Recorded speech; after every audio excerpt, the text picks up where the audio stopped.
Mohammed Mudda Arsiad. I serve as president of the Aceh Community Center in Harrisburg, Pennsylvania.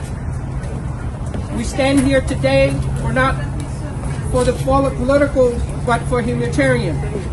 More than a month after devastation, flood, and landslides struck northern Sumatra and Aceh, thousands of the family remain displaced without enough food, clean water, and shelter.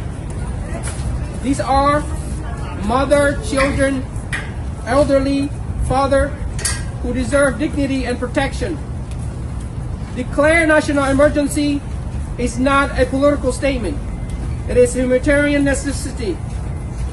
We respectfully call the government of Indonesia to declare national emergency and open access to international humanitarian assistance and ensure transparency and accountability so that this tragedy is not repeated. Our message is simple. Humanity must come first. Delay will cost life. And thank you for standing with Aceh.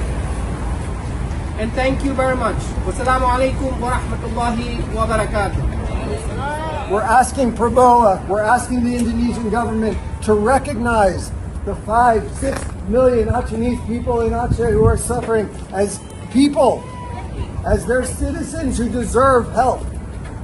Stop ignoring the Acehese. Honor your commitments. Support the Acehese. Allow international aid into Aceh.